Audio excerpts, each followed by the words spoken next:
백합고팡새 시간입니다.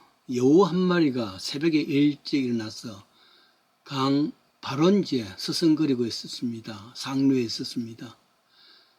보니 저 아래 하루에 토끼 한 마리가 물을 마시고 있었습니다.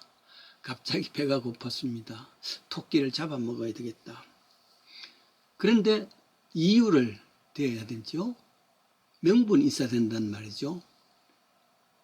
여우가 임마, 너 작년에 나보고 욕하고 도망간 놈이지. 일부러 화를 막 냈습니다. 그러니까 토끼가 말합니다. 아니에요. 저는 작년에 없었어요. 올해 태어났는데요. 상냥하게 대꾸하는데 머쓱했습니다. 두 번째 생각했습니다. 임마, 거기서 물을 흐리게 하니까 이 더러운 물을 내가 마셔도 되지 않느냐?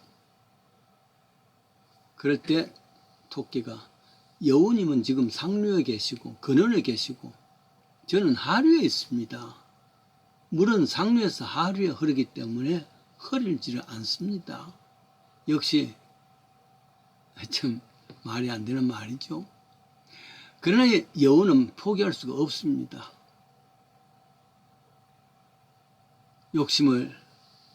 배가 고프니까 욕심을 낼 수밖에. 결국 하는 말은 이 조그만 자식이 말이 많네. 그 이유로 잡아먹었다. 그런 이야기죠. 사실은 여우의 마음 깊이에는 잡아먹어야 되겠다는 근원적인 욕구가 있었습니다. 이런저런 명분을 찾는 것은 괜한 이유였습니다. 근원이 욕심이 있으면 모든 격가지들도 다 욕심으로 이야기합니다. 근원이 맑아지면 모든 것이 맑아질 수가 있습니다. 구약 열왕기하 2장입니다. 영적 거장 엘리사가 거하는 곳입니다. 여리고성은 말이죠. 그런데 사람들이 찾아왔습니다. 여기에 문제가 있습니다. 여리고성에. 이 문제를 해결해 주십시오. 무슨 이야기냐면은 이 여리고성은 성읍터는 참 아름답다. 그런데 물이 나빠서 열매가 있지를 못합니다. 이 문제 해결해 주십시오. 그래.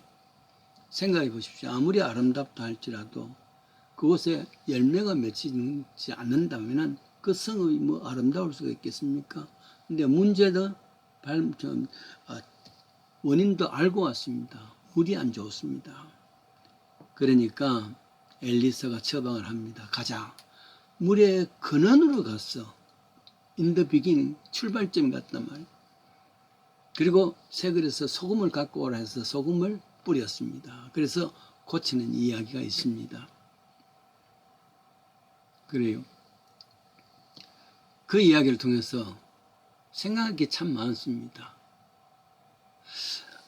다 괜찮은 것 같은데 그러네 토산이 익지를 못한다. 열매를 맺지 못한다. 어디에 사용할 수 있겠습니까? 그것을 고쳤다. 그 말이죠.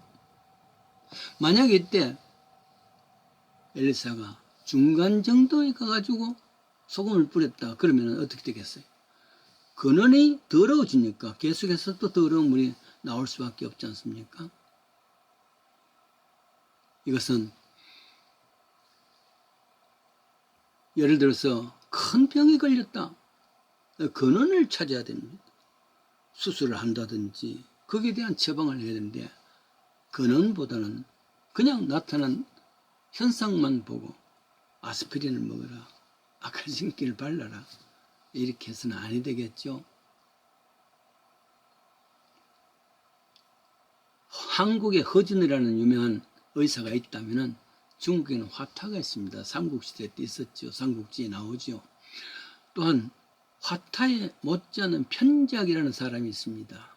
유명한 의사입니다. 얼마나 참 명의였던지 죽은 자도 살려내는 명의라 그렇게 했습니다. 우리나라 문왕이 편작을 만나서 이야기합니다.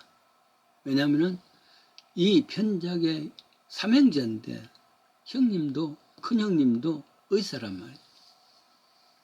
그대는 삼형제 중에 누가 제1의 이원이라 생각할 수 있는가 했더니만 편작이 말합니다. 큰형님이 가장 유명한 의사라고 생각합니다. 그리고 두 번째가 둘째 형님이고 저는 제일 못합니다. 왜 그러냐? 저는 이미 사람이 죽을 병에 걸려서 죽느니 사느니 하는 그런 상황이 되었을 때 가서 수술도 하고 살려내기도 하니까 사람들이 진짜 명이다 하고 내 이름을 많이 알려져 있습니다. 그런데 우리 바로 위에 형은, 나의 형은 죽을 병에서 그 죽느니 사느니 하는 그 이전에 조금 병세가 났을 때에 진단을 하고 처방을 해줄 때 낫게 합니다. 그러니까 별로 덜 알려졌습니다. 근데 큰형님은 병이 안 난 사람을 향해서 앞으로 자네 이런 것에 조의해야 돼. 이런 병이 날 거야. 병의 몸의 근원을 알고 병을 나기 전에 이미 처방을 해주는 그런 겁니다. 그러니까 사람들은 별로 그를 훌륭한 사람으로 기억지 못하지만 사실은 병을 난 후에 고치는 나보다 조금 출발할 때 고치는 둘째 형님보다 전혀 나타나지 않는데도 이미 알고 계시는 큰형님, 그분이 제1의 의원입니다. 왜냐하면 인간의 근원을 알기 때문이 아니겠습니까? 그렇습니다. 정말 환자가 고통이 나고 난 뒤에 고친 사람 혹은 미미한 사람, 그보다는 아직 병도 없는데 앞으로 이런 병이 날 것이다 이런 진단해 줄 수 있다 그러면 최고죠. 그래요.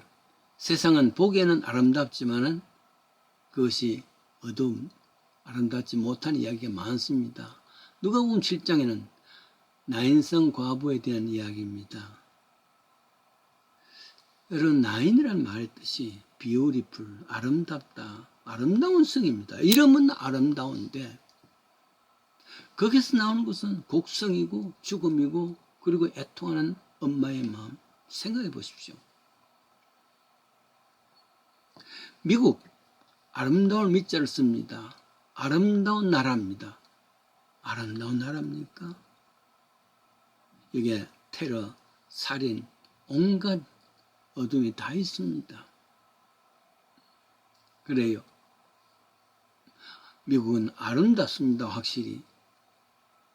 그러나 미국에 나오는 모든 죄악들을 한번 생각해 보십시오.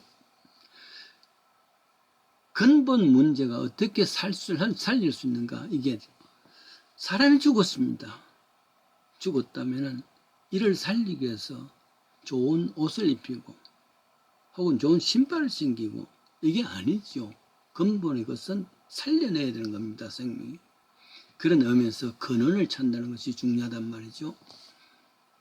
여리고성의 최대한 문제 해결은 여리고 성의 물을 고치는 일인데 그 처방 방법이 오늘날 사회 여러 문제, 인간이 갖는 어려운 문제 해결책이 될 수 있다 생각됩니다. 그것은 기준이 되는 것은 모든 문제들이 진단이 있다면 그 처방이 있는데 바로 엘리사의 처방은 첫째로 근원부터 고치기 시작했다는 것. 근원이 바뀌어지지 않으면 중간에서 다시 똑같은 말이 된단 말이죠. 그래서 물을 근원에 뿌렸다 그런 표현을 했습니다. 그래서 회복이 됩니다. 모든 세상의 문제는 문제의 근원을 찾아서 치유하는 겁니다. 그냥 뿌리를 두고서 하는 것이 아닙니다. 인생의 문제도 그러합니다. 우선 현상을 보고 그 현상을 고친다면 나중에 그 근원에서 다시 병은 자라게 됩니다. 짠디를 갖고는 사람들은 다 한 가지로 고민 중에 하나가 민들레가 그렇게 많이 나오는 겁니다. 민들레는 한국에서는 노랑 민들레를 민들레 마음 뭐 이런 걸 해서 정말 시의 글이 될 수가 시의 제목도 될 수가 있고 또 뿐만 아니라 사람의 마음 이렇게 했지만은 짠디에 보면은 노란 꽃들로 해서 파랗게 돼야 될 짠디가 완전히 망가지게 하는 것이 이 민들레 댄들리언입니다. 이거는 뿌리가 얼마나 긴지 웬만히 뽑아버리면은 뿌리가 밑에 남아 있어서 금방 또 자라가 올라온단 말이죠. 근원부터 뽑아야 돼. 그거는 그래야 해결된단 말이죠. 사람은 끊임없이 인간의 근원, 세상의 근원은 무엇인가 찾아왔습니다. 그런 사람을 철학자라 그러죠. 최초의 철학자를, 철학의 아버지를 탈레스라 부릅니다. 탈레스는 모든 근원은 물이다. 물에서부터 시작했다. 그럽니다. 아넥시스마니스라는 사람은 공기다. 데모크리토스는 원자다. 헬라크레이토스는 불이라, 그 근원이라 그렇게 합니다. 그런데 불, 물, 혹은 공기, 혹은 원소, 이것보다도 더 근원이 있습니다. 이를 태초라는 말을, in the beginning 태초라는 말을 사용합니다. 태초에 하나님이 천지를 창조하셨으니, 이게 근원이란 말이에요. 근원은 하나님이십니다. 이 근원을 도외시하고 아무리 이야기를 끌어맞춘다 할지라도 그것은 물의 근원이 아니고 중간에서부터 고치는 것에 불과하다. 그렇습니다. 본질이란 말이죠. 둘째는 여기에 소금을 뿌렸다는 말의 뜻은 정결 예식이 있었다는 그런 말입니다. 소금은 부패를 막는 것 아니겠습니까? 하나님 앞에 정결한 인간이 하나님을 만날 수가 있고 그 정결한 것이 바로 근원이 될 수 있다. 그 말이죠. 오직 그를 통해서 정결한 마음으로 그를 통해서 예수 그리스도를 만날 수가 있습니다. 예수 그리스도는 새사람 되게 하는 구원자이신 모든 문제의 출발점, 근원입니다. 이 근원 예수를 만나지 아니하고 학문, 또 생각, 철학이 아무리 있다 할지라도 답이 될 수가 없습니다. 예수 그리스도의 근원이 되어서 맑은 마음으로 예수를 바라보는 마음 때문에 모든 문제 해결의 출발이 될 수 있다는 것, 우리 살면서 물의 근원을 해결할 수 있는 믿음의 길 되십시다.